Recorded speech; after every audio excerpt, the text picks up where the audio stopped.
الحمد للہ رب العالمین والصلاة والسلام علی سید الانبیاء والمرسلین۔ اعوذ باللہ من الشیطان الرجیم، بسم اللہ الرحمن الرحیم۔ رب اشرح لی صدری ویسر لی امری واحلل عقدۃ من لسانی یفقہوا قولی۔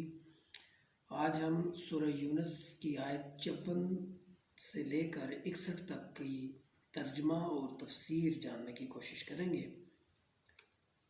اعوذ باللہ من الشیطان الرجیم، بسم اللہ الرحمن الرحیم۔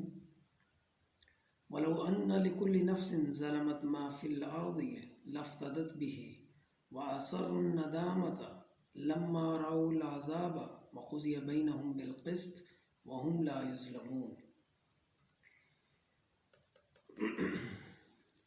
اور اگر ہر ایک شخص کے پاس جس نے ظلم کیا زمین کی تمام چیزیں ہوں تو اس کو فدیہ میں دے دیتا، یعنی عذاب سے بچنے کے لیے دنیا کی تمام چیزیں جو اس کے پاس ہوں وہ فدیہ میں دے دیتا جب وہ عذاب کو دیکھیں گے، اور وہ ندامت کو چھپائیں گے جب وہ دیکھیں گے اس عذاب کو، اور ان کے درمیان عدل سے فیصلہ ہوگا اور ان پر ظلم نہیں کیا جائے گا۔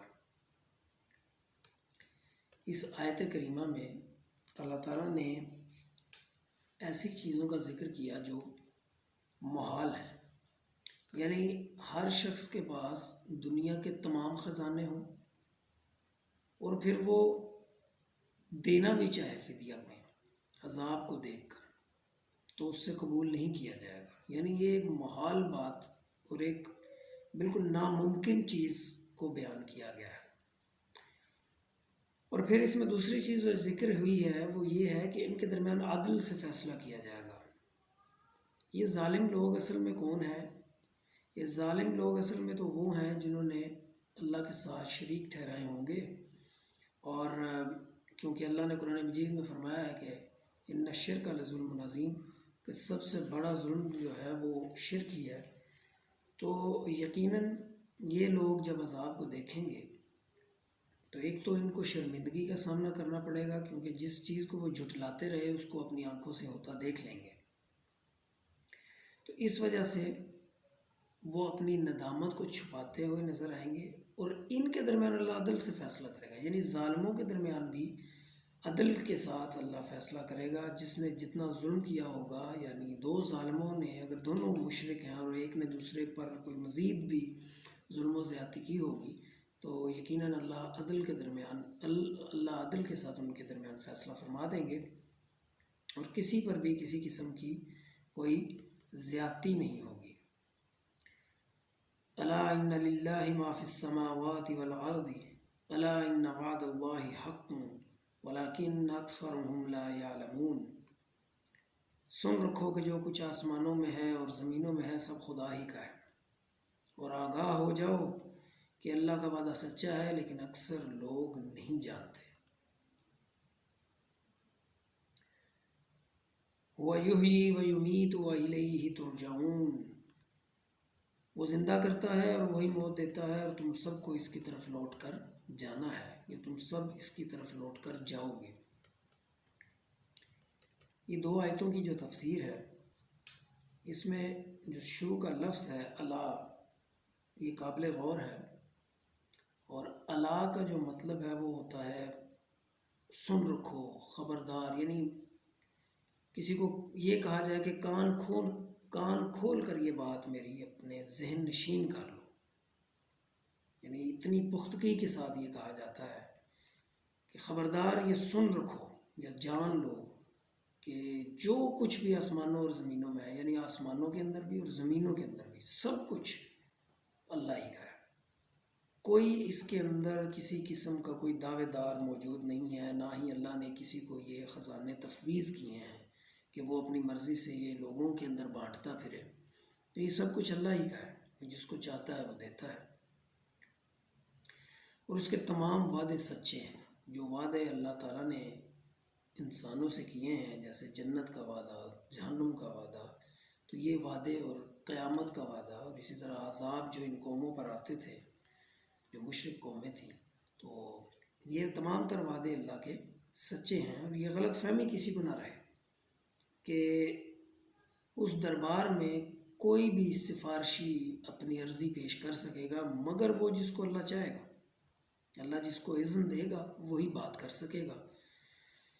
اور اللہ تعالیٰ نے خالی آسمان اور زمین پیدا کر کے یہ تمام اختیارات کسی کو نہیں دے دیے کہ وہ موت و حیات کا فیصلہ بھی کرتا پھرے۔ اللہ نے یہیں اسی آیت کے آگے ہوا یحیی و یمیت تو کہہ کے یہ بھی بتا دیا کہ موت اور زندگی یہ اللہ ہی کو شایع ہے، وہی دیتا ہے، اور پھر تم سب نے اسی کی طرف لوٹ کر جانا ہے۔ تو یہ آگاہی بہت ضروری ہے کہ اللہ موت و حیات اور ان تمام چیزوں کا مالک ہے، اور جب چاہتا ہے جو چاہتا ہے وہ کرتا ہے، جس کو چاہتا ہے زندگی دیتا ہے، اور جس کو زندگی دینے کا فیصلہ کر لے، دنیا کی تمام قوتیں اور طاقتیں مل کر بھی اس کو مارنا چاہیں تو وہ مر نہیں سکتا، اور اسی طرح جس کو مارنا چاہے وہ بچ نہیں سکتا۔ ہمارے سامنے بھی بہت سے واقعات ایسے پیش آتے ہیں جب ہم خود کہتے ہیں، خود اس بات کے شاہد ہوتے ہیں کہ واقعی اللہ کی یہ جو قدرتیں ہیں ان کے راز اللہ ہی جانتا ہے۔ یا ایھا الناس قد جاءتکم موعظۃ من ربکم وشفاء لما فی صدور ورحمۃ وہدی ورحمۃ للمؤمنین۔ اے لوگو، تحقیق تمہارے پاس تمہارے رب کی طرف سے نصیحت اور دلوں کی بیماریوں کے لیے شفا آ چکی ہے، ہدایت ہے اور مومنین کے لیے رحمت ہے۔ یعنی ہدایت اور مومنین کے لیے یہ رحمت ہے۔ اب اس آیت کریمہ میں آپ اگر غور کریں تو یہ سلسلہ کلام پیچھے قرآن مجید پر جو اعتراضات کیے جاتے تھے وہاں سے یہ چل رہا ہے۔ لوگ اس کو من گھڑت بھی کہتے تھے، اور کچھ لوگ سحر زدہ ہونے کا بھی الزام عائد کرتے تھے۔ تو اللہ تعالیٰ نے انہیں کی تردید میں یہ آیت نازل کی ہے کہ یہ اصل میں جو تمہارے پاس یہ جو کتاب ہے یہ ایک نصیحت کی کتاب ہے جو آ چکی ہے، اور تمہارے یہ رب کی طرف سے ہے، اس کو کوئی بنانے والا نہیں ہے۔ جیسے قرآن میں بے شمار کا متعدد جگہ پر اللہ تعالیٰ نے یہ کہا ہے کہ اگر کوئی اس جیسی ایک صورت لے آؤ، اگر کوئی 2-3 آیتیں لے آؤ، تو اللہ تعالیٰ نے یہ بہت سارے چیلنجز کیے ہیں کہ اگر یہ محمد رسول اللہ نعوذ باللہ اس کو بنا سکتے ہیں تو پھر کوئی بھی بنا سکتا ہے، تو تم لوگ لے آؤ۔ جس میں کہ یہ لوگ ناکام ہوئے، اور وہ اس طرح کا نہ کلام پیش کر سکے، نہ قرآن سے ملتا جلتا کوئی کلام وہ لکھ سکے۔ اب یہاں تفسیر قرطبی میں ہے کہ یا ایھا الناس سے مراد یہاں پر اہل قریش ہے، یعنی یہ ان کو خاص مخاطب کر کے یہ کہا گیا ہے کہ یہ جو کلام ہے یہ تمہارے لیے نصیحت ہے۔ اسی طرح تفسیر ابن کثیر میں ہے کہ قرآن دلوں کے شکوک دور کرنے والی کتاب ہے، اور اس سے ہدایت ملتی ہے، اور اس سے اللہ کی رحمت کا حصول ممکن ہے۔ اس سے نفع حاصل کرنے والے وہ لوگ ہیں جو اس کی تصدیق کرتے ہیں، اس پر یقین رکھتے ہیں اور اس پر ایمان لاتے ہیں، اور یہ کہ یہ ایمانداروں کے لیے یا ایمان والوں کے لیے رحمت کا باعث ہے، اور انہی کے لیے شفا بھی ہے، انہی کے لیے رحمت ہے، انہی کے لیے یہ برکت ہے۔ لیکن قرآن میں متعدد جگہ پر یہ کہا گیا ہے کہ یہ تمام انسانوں کے لیے ہدایت اور رحمت کا سرچشمہ ہے، اور یہ حقیقت ہے۔ اسی طرح ڈاکٹر اسرار نے اپنی تفسیر میں لکھا ہے کہ قرآن کے بارے میں جو ترتیب رکھی گئی ہے وہ پر حکمت ہے، یعنی یہ نصیحت ہے، شفا ہے، ہدایت ہے اور رحمت ہے۔ اصل میں اللہ تعالیٰ نے جیسے فرمایا، جو آیت ہے ثم قست قلوبکم، کہ ان کے دل دراصل سخت ہو جاتے ہیں۔ یہ دل کی جو بیماری ہے اصل میں دل کا سخت ہو جانا ہے۔ انسان کا دل جب سخت ہو جاتا ہے تو وہ حق قبول کرنے سے قاصر ہو جاتا ہے۔ جیسے زمین اگر بنجر ہو جائے یا سخت ہو جائے تو اس پر جتنا بھی پانی آپ پھینک لیں وہ اس کو جذب کرنے سے قاصر ہو جاتی ہے۔ زمین کی پروڈکٹیوٹی کو ظاہر کرنے کے لیے ضروری یہ ہے کہ اس کو نرم کیا جائے، تبھی وہ جذب ہو کر دانہ اگاتی ہے۔ جیسے وہ اقبال کا ایک شعر بھی ہے کہ ذرا نم ہو تو یہ مٹی بڑی زرخیز ہے ساقی. تو یہ نم ہونا مٹی کے لیے ضروری ہے. اسی طرح دلوں کا نرم ہونا بھی بہت ضروری ہے. سخت دل ہدایت قبول نہیں کیا کرتے، اس لیے اللہ سے یہ دعا کرنی چاہیے کہ اللہ ہمارے دلوں کو سخت نہ کرے. اب یہ جو آیت ہے اس میں چونکہ ذکر ہوا ہے کہ یہ قرآن شفا بھی ہے، اور اس شفا کے اوپر مفسرین نے متعدد چیزیں نقل کی ہیں کہ یہ جسمانی شفا کا بھی باعث بنتا ہے. تو یقیناً جسمانی شفا کا بھی یہ باعث بنتا ہے، کیونکہ قرآن خود اس بات کا گواہ ہے کہ یہ دلوں کی بیماریوں کے لیے شفا ہے. اسی طریقے سے نبی علیہ السلام سے کافی روایات بھی مبنی ہیں، جس میں وہ معوذتین والی مشہور روایت بھی ہے جو ام المومنین حضرت عائشہ صدیقہ جب نبی علیہ السلام کی وفات کے دنوں میں معوذتین پڑھ کے انہی کے آپ صلی اللہ علیہ وسلم کے ہاتھوں پر پھونک مار کر ان کے ہاتھ کو جسم پر پھیرا کرتی تھی. اسی طرح متعدد اور بھی روایات ہیں جس میں نبی صلی اللہ علیہ وسلم نے معوذتین پڑھنے سے کا حکم دیا.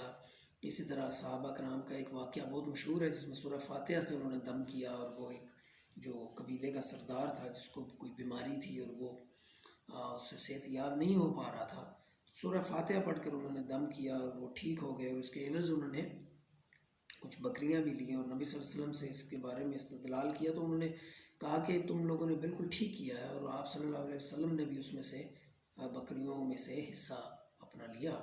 تو قرآن مجید یقیناً شفا بھی ہے دلوں کی بیماریوں کے لیے، اور سب سے بڑی بیماری دلوں کی جو ہے وہ نفاق ہے اور شرک ہے.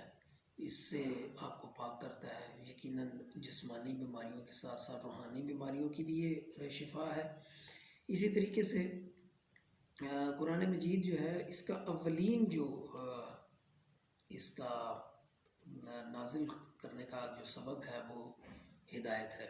تو ہدایت کے ساتھ ذیلی اس کے تمام معجزات شامل ہیں، جس میں شفا بھی ہے. یہ رحمت اور برکت کے حصول کے لیے بھی پڑھا جاتا ہے، اس کو ثواب کی نیت سے بھی پڑھا جاتا ہے، اور یقینی طور پر اس کے ہر ایک ایک حرف پر آپ کو 10 نیکیاں ملیں گی، اور اللہ تعالیٰ اس کلام کے ذریعے سے آپ کے گھروں میں برکتیں بھی دے گا.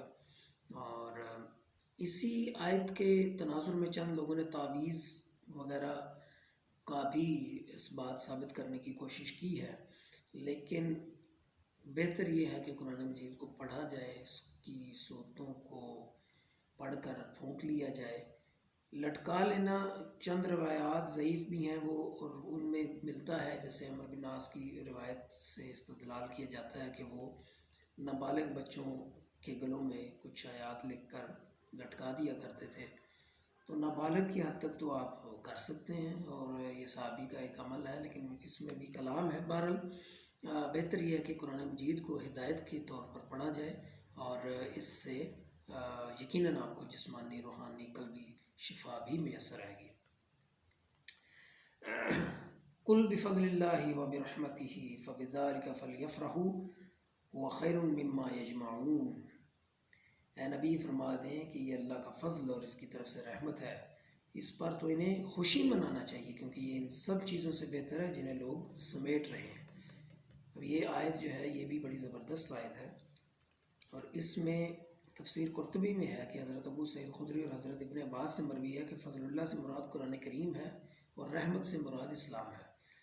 تو دیکھا جائے تو یقیناً یہ چونکہ سلسلہ کلام بھی قرآن سے ہی ریلیٹڈ ہے، مشرکین کے اعتراضات کا جواب اللہ دے رہا ہے، اور یقیناً یہ قرآن ہی کے بارے میں یہ ایک تسلسل ہے، اور قرآن ہی کو اللہ نے فضل سے یہاں پر مراد لیا ہے. اس کے علاوہ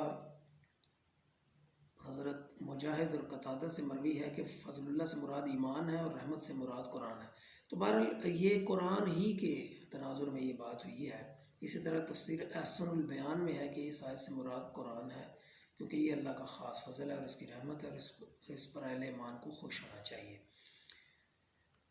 اب اس آیت سے چند لوگوں نے میلاد کا بھی ثبوت نکالنے کی کوشش کی ہے. ولادت اور بعثت، نبی صلی اللہ علیہ وسلم کی بعثت پر خوشی منانا بھی اس سے ثابت کیا ہے. تو یقیناً نبی صلی اللہ علیہ وسلم کی ولادت اور ان کو نبوت دیا جانا ہم سب کے لیے باعث مسرت ہے اور اس کی خوشی بالکل منانی چاہیے اور تمام مومنین کو منانی چاہیے. لیکن جو صورتحال آج پیش آ رہی ہے میلاد کے نام پر، یہ قطعاً کسی قرآن و سنت سے اس کا کوئی ثبوت نہیں ہے. ہاں، نبی علیہ السلام سے یہ ثابت ہے کہ وہ پیر کے دن روزہ رکھا کرتے تھے، اور جب پوچھا جاتا تھا کہ آپ پیر کو روزہ کیوں رکھتے ہیں تو آپ صلی اللہ علیہ وسلم فرماتے تھے کہ میں اس دن میں پیدا ہوا اور اس دن مجھے نبوت عطا کی گئی. تو آپ صلی اللہ علیہ وسلم شکرانے کے طور پر یا خوشی میں یہ روزہ رکھا کرتے تھے. تو ہمیں بھی چاہیے کہ ہم روزہ رکھ کر اور نبی صلی اللہ علیہ وسلم کی اس سنت کو جو وہ اپنی بعثت کی خوشی میں روزہ رکھتے تھے تو وہ ہم بھی کیا کریں، تاکہ اللہ بھی ہمیں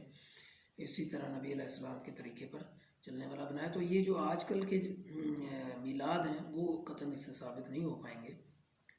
کھینچ تان کے اگر کوئی ثابت کر لے تو الگ بات ہے، لیکن ایسا کوئی ثبوت ہمیں نہیں ملتا. وما ظن الذین یفترون، پچھلی آیت رہ گئی، قل ارأیتم ما انزل اللہ لکم من رزق فجعلتم منہم حراما وحلالا قل اللہ اذن لکم ام علی اللہ تفترون. آپ کہہ دیں کہ کیا تم نے نہیں دیکھا کہ جو اللہ نے رزق نازل کیا تمہارے لیے، تم اس میں بعض کو حلال اور بعض کو حرام بنا لیتے ہو. کہہ دیں کہ کیا اللہ نے تمہیں اس کا حکم دیا ہے یا تم اللہ پر جھوٹ باندھ رہے ہو. ابن کثیر میں ہے کہ مشرکین نے بعض جانوروں کو مخصوص نام دے کر ان کو حرام قرار دے لیا تھا. ان پر سواری نہیں کی جاتی تھی، ان کو ذبح نہیں کیا جاتا تھا، ان کو کوئی تکلیف نہیں دی جاتی تھی، ان پر کوئی سامان وغیرہ نہیں لادا جاتا تھا، ان کو بتوں کے نام پر چھوڑ دیا جاتا تھا. اسی طریقے سے تفسیر قرطبی میں ہے کہ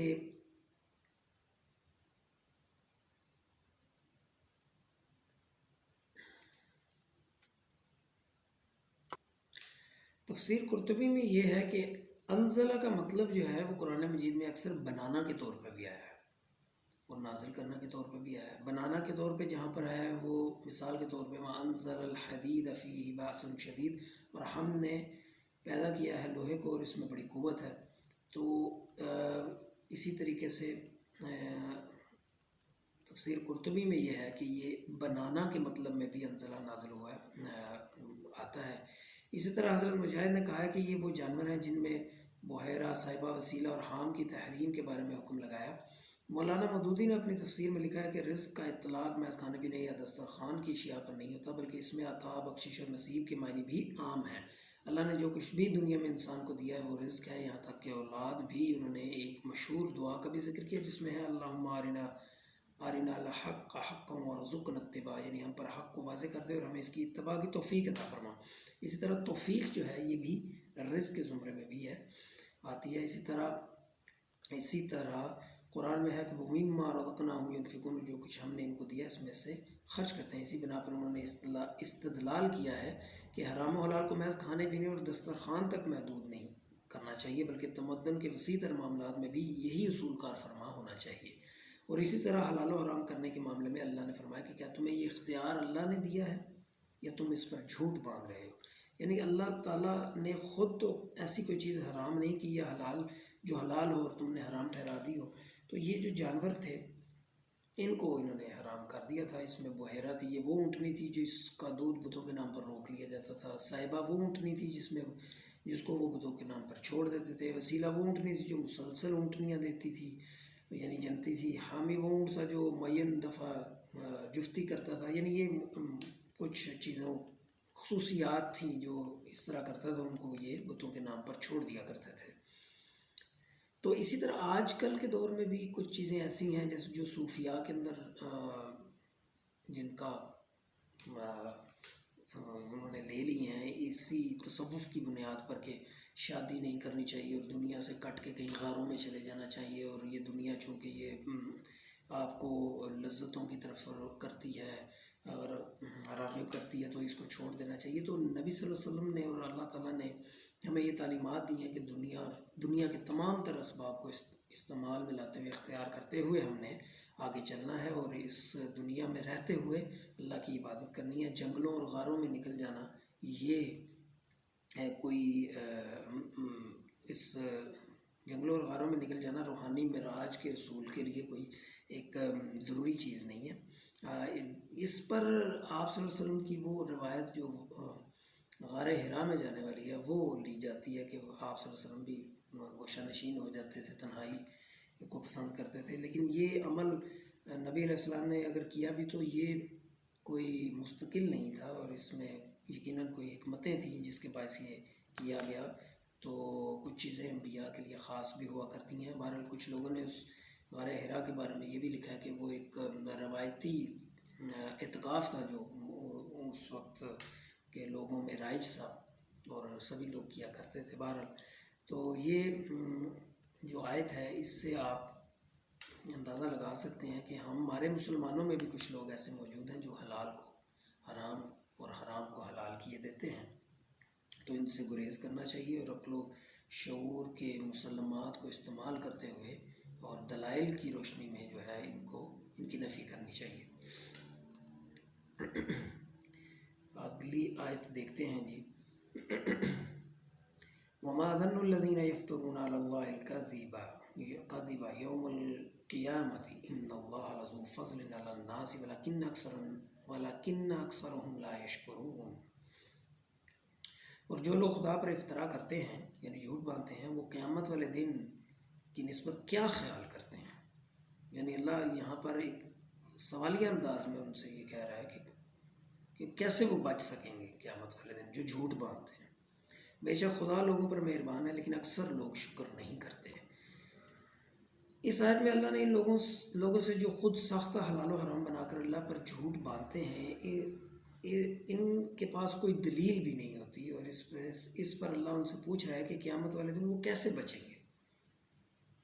یہ استفہامیہ انداز جو ہے غضب، اس سے آپ اللہ کے غضب کا اندازہ لگا سکتے ہیں۔ کئی دفعہ انسان جو ہے وہ سوال کر کے اپنا غصے کا اظہار کیا کرتا ہے، تو یہ اللہ تعالیٰ کا ایک بلاغت کا ایک انداز ہے جو اس میں انہوں نے سوال کر کے لوگوں کو اس طرف توجہ دلائی ہے کہ قیامت میں تم لوگ بچ نہیں پاؤ گے۔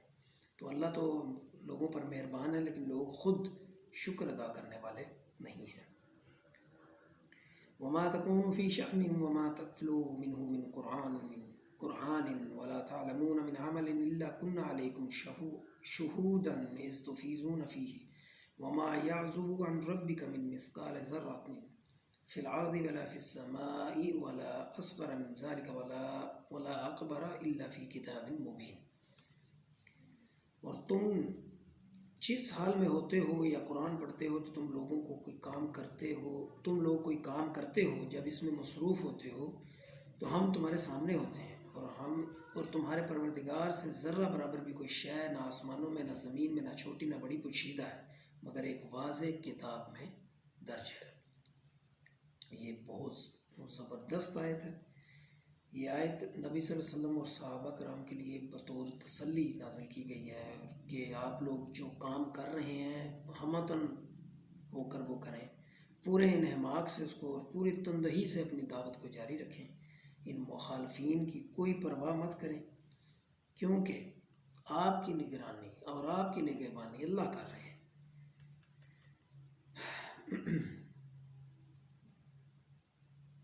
یہاں ما جو آیا ہے وہ انکار کے معنی میں آیا ہے، یعنی مراد ہے کہ جس بھی حال میں ہو اللہ نے متعدد مقامات پر یہ باور کرایا ہے کہ اس کائنات کی ہر شے کا علم اس کو ہے، کوئی بھی اسے عاجز کرنے والا نہیں ہے۔ اسی طرح مثقال ذرہ سے مراد ہے چھوٹی چونٹی کے برابر بھی کوئی شے نہیں پوشیدہ، یعنی ذرہ۔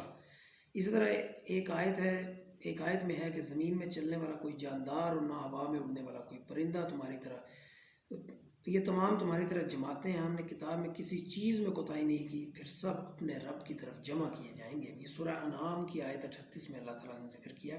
اسی طرح سورہ انعام کی آیت نمبر 59 میں اللہ نے کہا ہے کہ اس کے پاس غیب کی چابیاں ہیں، کنجیاں ہیں، کوئی نہیں جانتا ان کو سوائے اس کے وہ خشکی اور تری میں ہر شے کا علم رکھتا ہے، اور کوئی پتہ نہیں جھڑتا زمین کے اندھیروں میں، جو دانا ہو جو تر ہو اور خشک ہو، سب کتاب مبین میں موجود ہے۔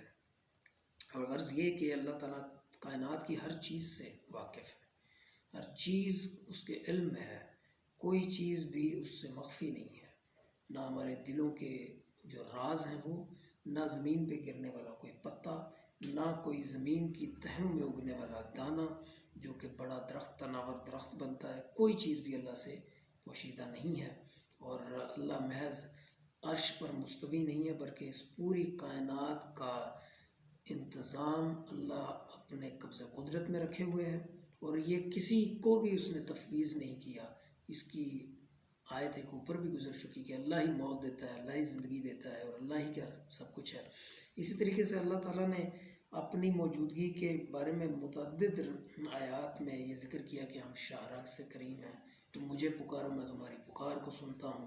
تو اللہ تعالیٰ کی قربت کا بھی اندازہ یہاں سے آپ لگا سکتے ہیں کہ اللہ عرش پر مستوی ہوتے ہوئے بھی اتنا قریب ہے۔ اسی طرح اللہ فرماتے ہیں کہ تم جب کوئی دو ہوتے ہو تو تیسرا خدا ہوتا ہے، تین ہوتے ہو تو چوتھا خدا ہوتا ہے۔ تو اس طرح کی بہت سی آیات ہیں، یہ قریب کے معنی میں اللہ کتنا قریب ہے۔ اور جب بعید کا آیا تو عرش پر مستوی ہونے کے ساتھ اس نے مثال دی کہ اللہ عرش پر مستوی ہے، یعنی اس کی بلندی اور اس کی دوری کا یہ عالم ہے کہ وہ اتنا دور ہوتے ہوئے بھی اتنا قریب ہے۔ تو ہم نے یہ چند آیات میں مختصر جاننے کی کوشش کی ہے کہ سورہ یونس آیت 54 سے 61 تک میں اللہ تعالیٰ نے کیا احکامات ہمارے لیے صادر فرمائے ہیں۔ قرآن مجید کو سمجھنا، اس پر عمل کرنا، اس کو پڑھنا اتنا ہی ضروری ہے۔ قرآن مجید سب سے زیادہ پڑھی جانے والی کتاب ہے، اور المیہ یہ ہے کہ سب سے زیادہ بغیر سمجھ کے پڑھی جانے والی کتاب بھی یہی ہے۔ اس کو سمجھنے کی بھی کوشش کرنی چاہیے۔ یہ مسلم بات ہے کہ اس کے پڑھنے پر ثواب تو ملتا ہے، لیکن اس کو سمجھنے کا یقیناً زیادہ ثواب ہے، اور اس پر عمل کرنے کا اس سے زیادہ ثواب ہے، اور پھر دوسروں تک پہنچانے کا اس سے بھی زیادہ۔ تو اللہ سے دعا ہے کہ اللہ تعالیٰ ہمارا رشتہ قرآن کے ساتھ جوڑے رکھے، اس کو ہم پڑھتے رہیں، اور اس کی برکتوں اور اس کی رحمتوں کا حصول بھی ہم پر رہے، اور اللہ تعالیٰ ہمیں اپنی سیدھی راہ دکھائے۔ وصلی اللہ تعالیٰ علی رسول خیر خلقہ محمد وآلہ واصحابہ اجمعین۔ السلام علیکم ورحمۃ اللہ۔